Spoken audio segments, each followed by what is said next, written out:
Hi, friends. I want to talk a little bit about this Chelsea Handler Tomi Lahren discussion at Politicon and discuss liberalism and conservatism and politics a little bit in general. Because unfortunately, we live in a country or a world or whatever you want to call it that does not at the moment seem to understand very well how we have to think about politics. So, one of the odd ironies of the political landscape is that the conservatives, the Republicans, are consistently across the board less intelligent than the liberals. They're less willing to parse shit out and less open-minded to competing values. And yet, the basic engine of their political philosophy is more right than is that of liberals. And these things are it's a tricky matter to talk about politics because what we're ultimately dealing with is the reality that the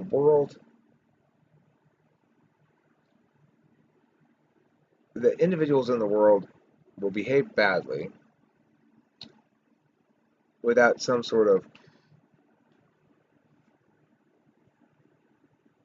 well, the individuals in the world will behave badly, and sometimes they will do so in ways that violate the rights of another person. If you and I are supposed to have a fundamental equality, we can understand that through a couple of different frames. We could look at income equality, for example, or we could look at equality of opportunity. We could look at like equality of race or something. Like, are people being treated differently for external factors that are irrelevant? Okay, but none of those understandings of equality actually allow anyone to judge anything based on equality or do anything with equality because there are conflicting equalities, right? So, should we all be equal in that if we do the same job, we get the same pay? That would be, equal pay for equal work. Um, that would seem to be just. And then at the same time, you might say, well, but Tom has a wife and 3 kids, and she's not working, and he really needs more money, so I'm going to pay him more.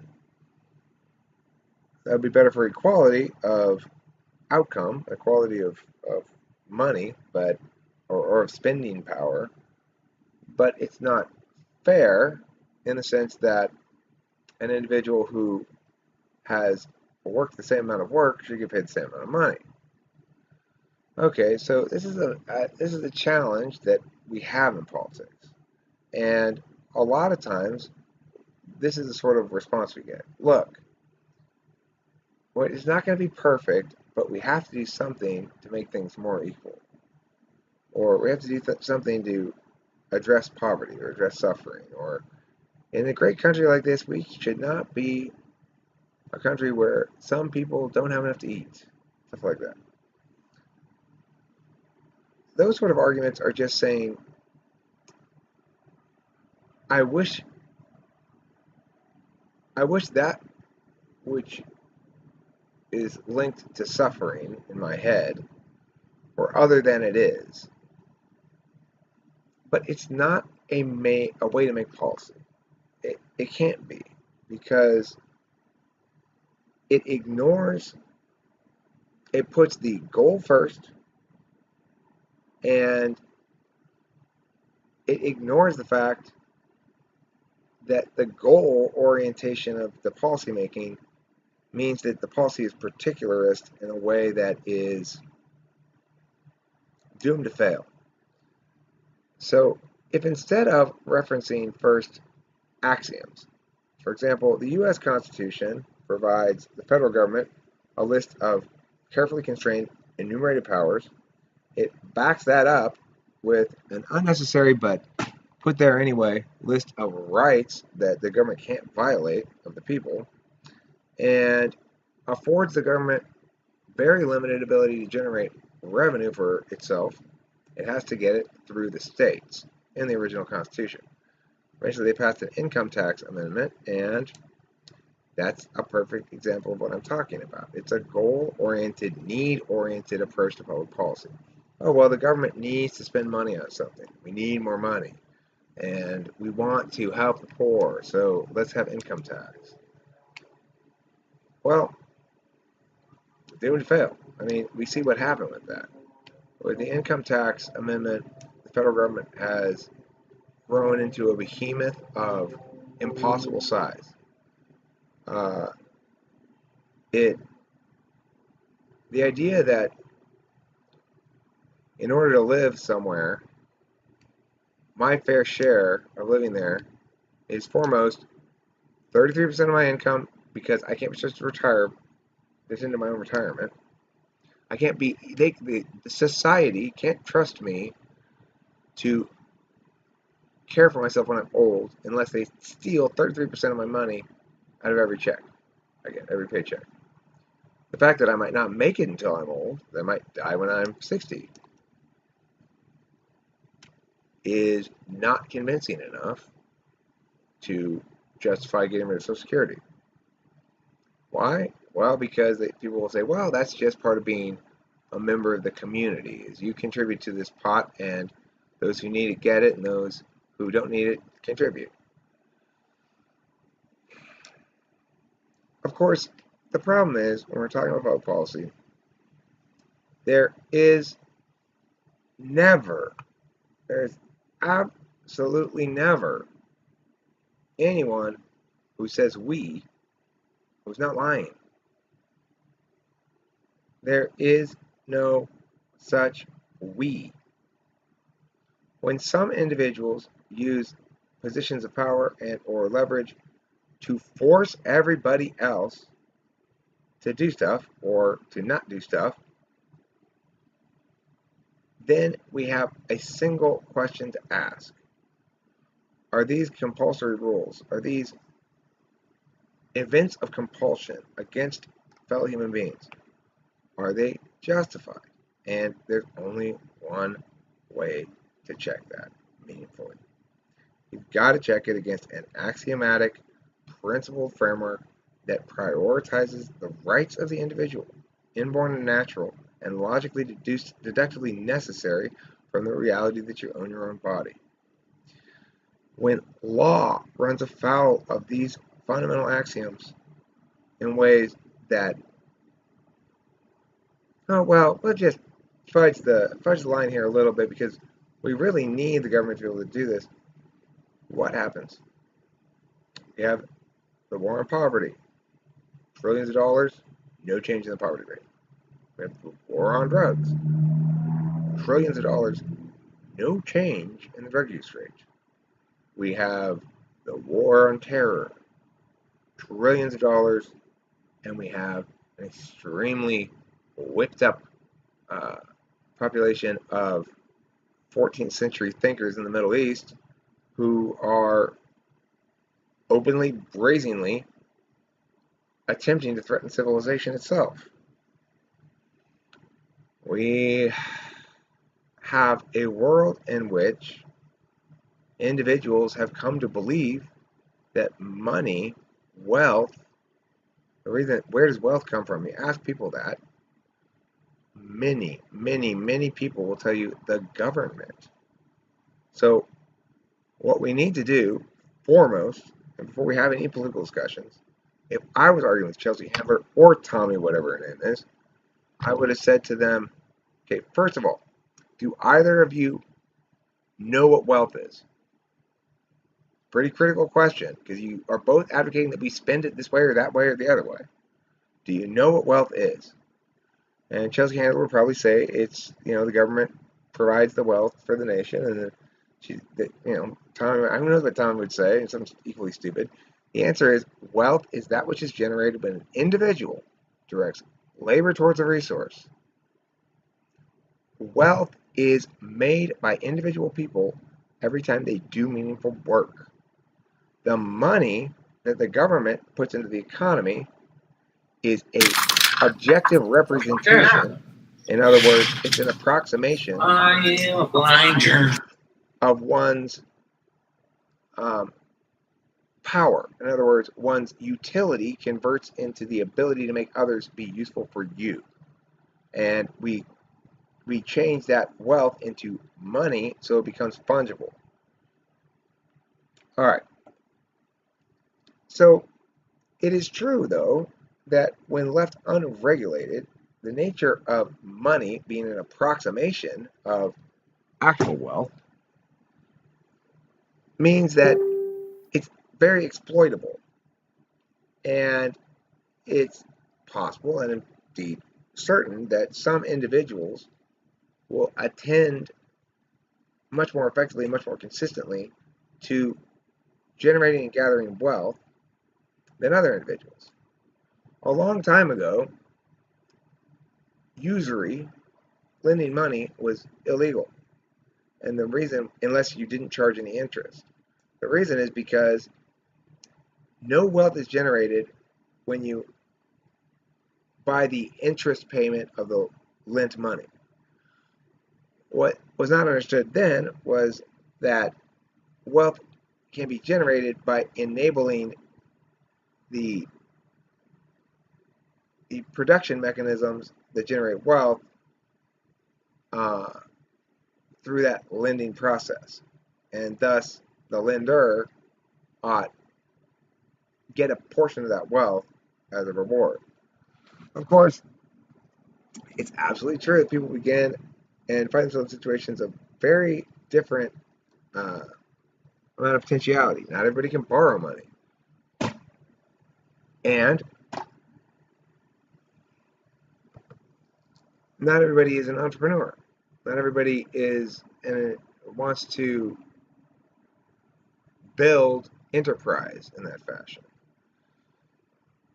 So what do we do about that? Well, the first thing we do is get back our money. So yes, old people need to have money to live on. They need to be able to live in dignity. And what's the best way to do that? Well, how about we tell every single American, here's your 33% back of your total earnings. So you have 33% more money now.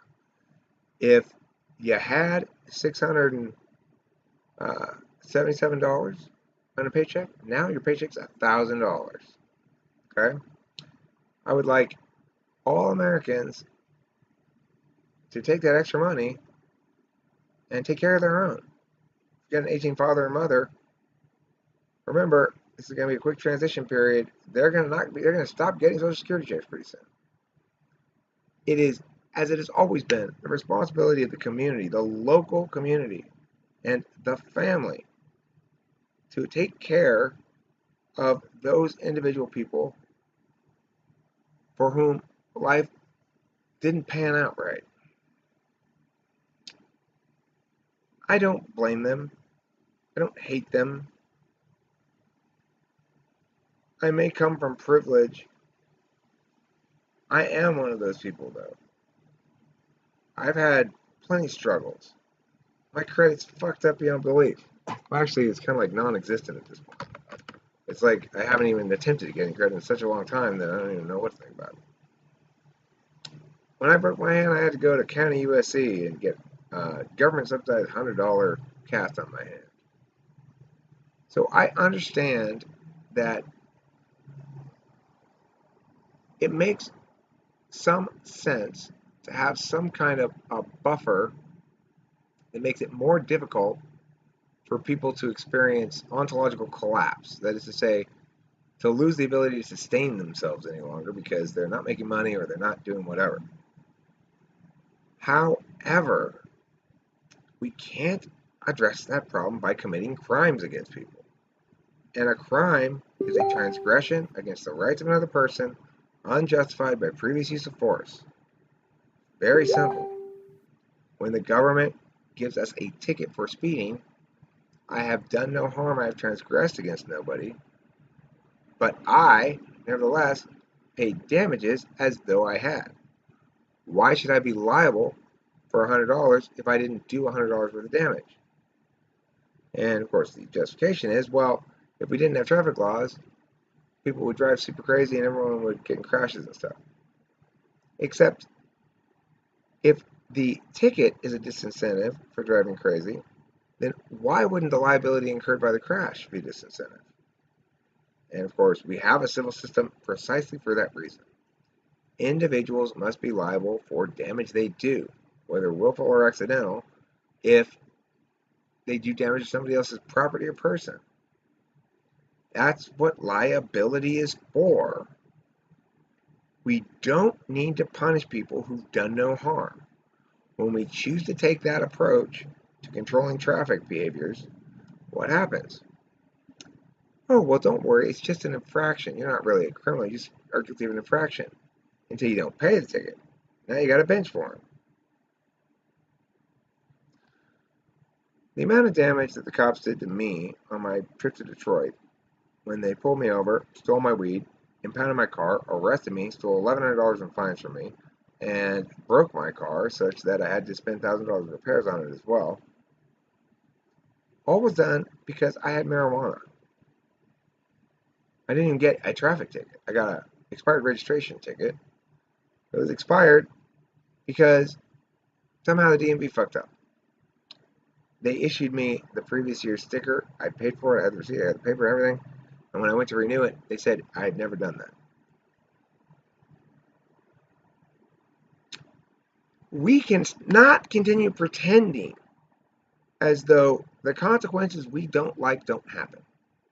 If you are a believer in traffic laws, traffic fines, if you are a believer in drug laws, well, we can't possibly let just stores sell methamphetamine or something. You need to stop pretending. You need to stop pretending. Most people drive reasonably safe regardless of traffic laws and cops because people don't want to crash.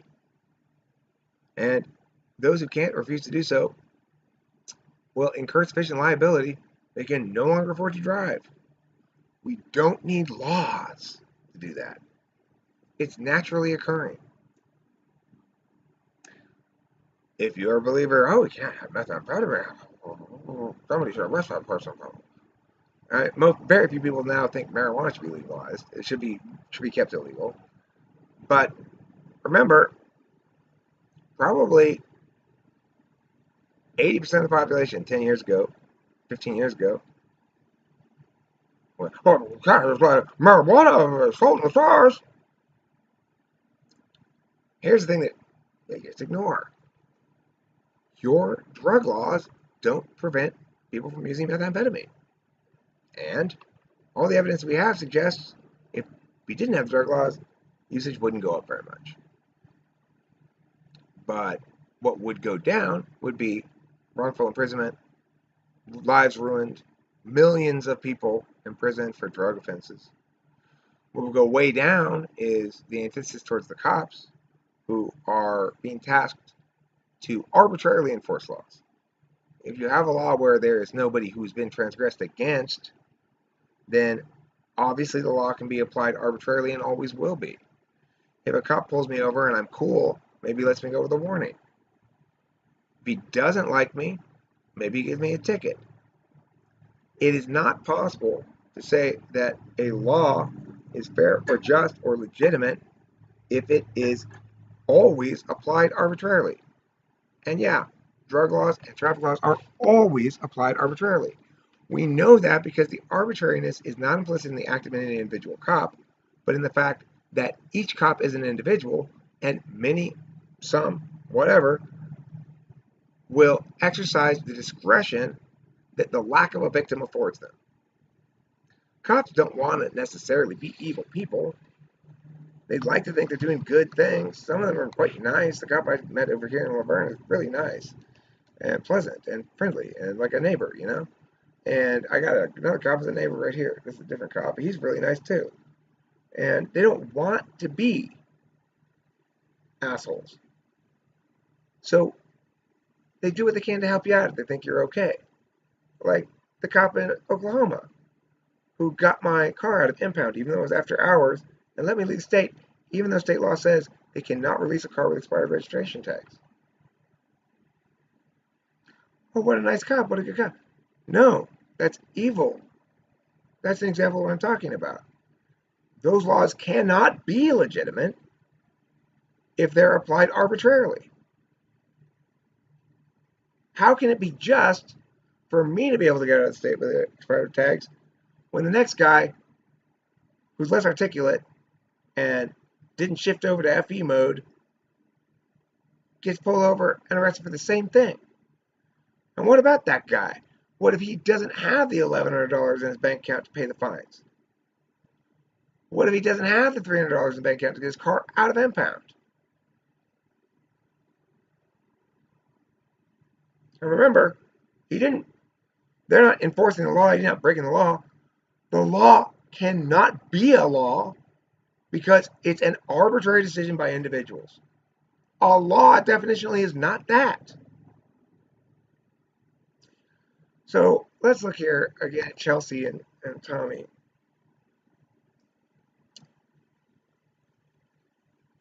All right, so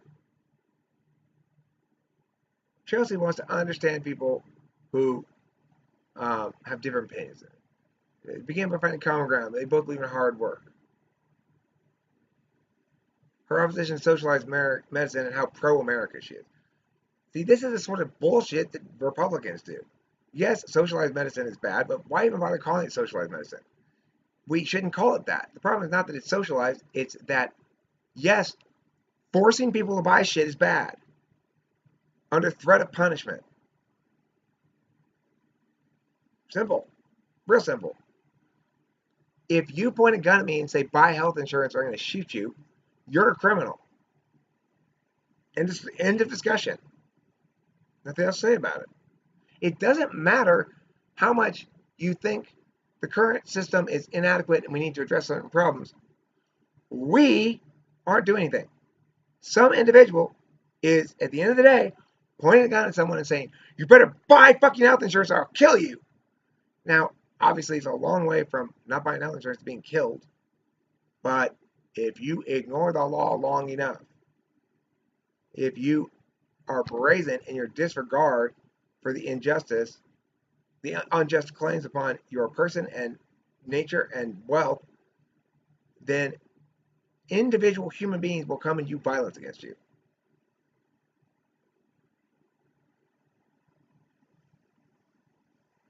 Obamacare is in a death spiral. That kind of rhetoric is bullshit and pointless. It doesn't matter. The state of Obamacare right now is a death spiral. It doesn't make any sense.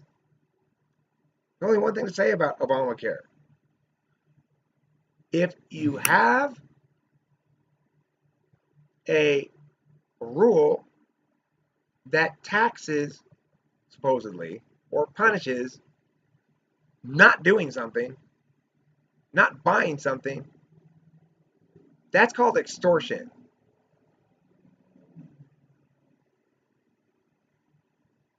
Okay, so now look at this. Lahren said to boos from the crowd, for me, reinstating the ban on transgenders in the military was a very positive step.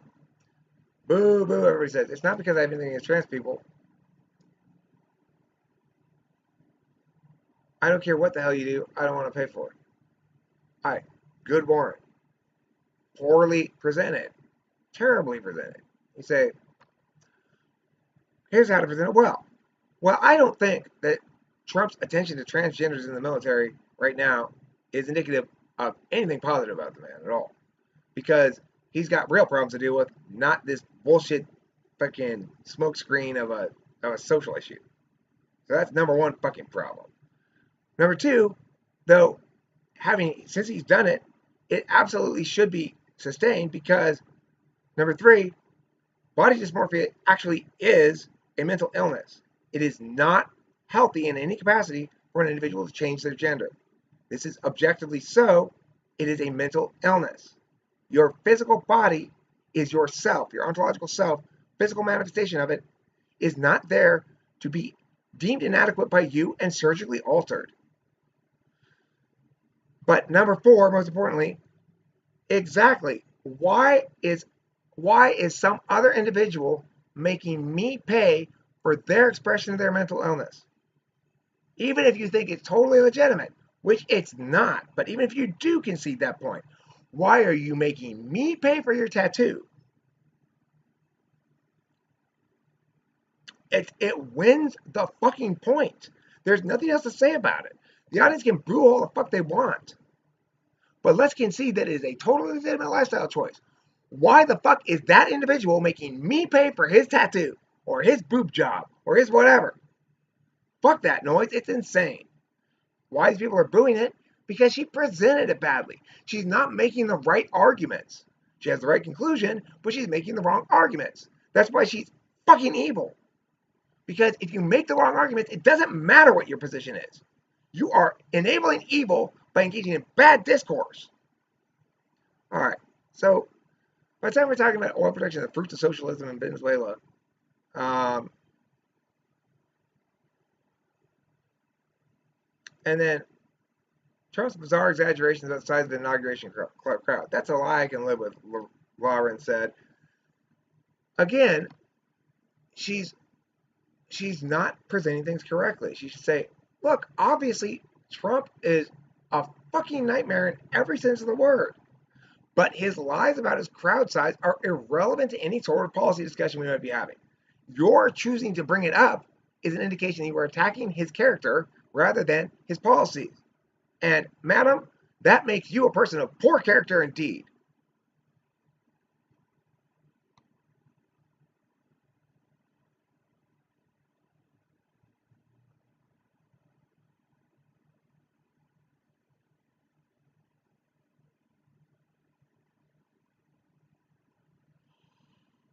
Okay, so the takeaway from this is it's time to be grown-ups. Not Trump-style grown-ups, actual grown-ups. What that means, if you're thinking to yourself, but we need to help the poor, but we need to help this, we need to provide health care, we need to, remember, first of all, why is it that nobody comes up and says to me, I need you, Eric, to help me. I need all of you taxpayers to help me, because I can't do it without your help. You never hear anybody who actually needs help advocating for help.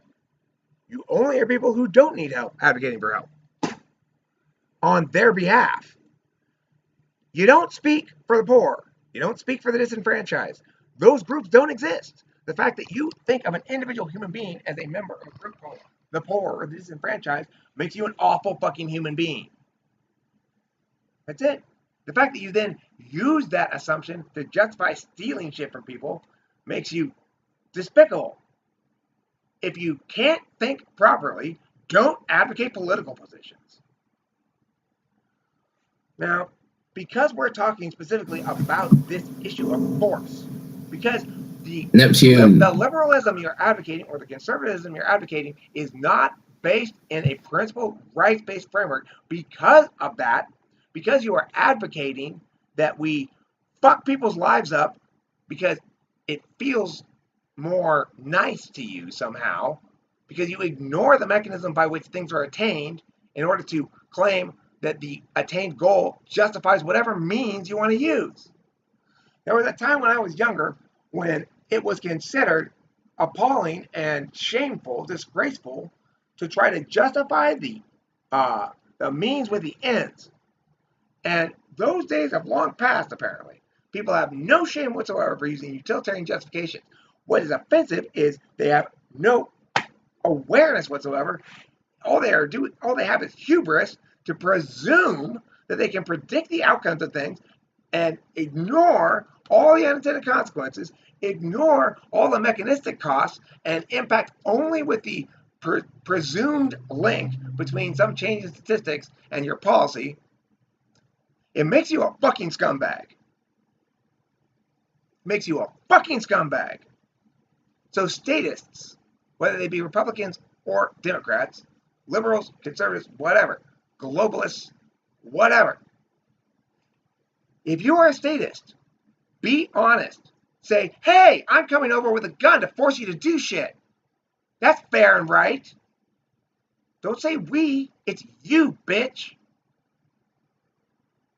Statism is a failure of humanity to prioritize principled reasoning and their duty as moral agents. Statism is the death of the human spirit. It is the acknowledgement that those with more guns can make us do what they want us to. Well, I'm here to tell you this. Host Eric ain't fucking having it. And if you're making bad arguments about political policy, then you need to go fucking home and stop thinking about politics, because you are not equipped. You are not equipped, you are not smart enough, and you are not humble enough. That's what it really is. Sadism is the most abject display of arrogance that is imaginable. That your personal opinions about how things ought to be are enough to justify using fucking violence against people, transgressing against their rights, committing crimes against them in the name of some statist goal. Well, fuck you and the nation you rode in on. I ain't having it. So, please, if you have strong political opinions about what the government should do to help then step up and win the debate with me, or else shut the fuck up. Thanks for watching Talking with Fish. I love you. Don't forget that. I really love you so much.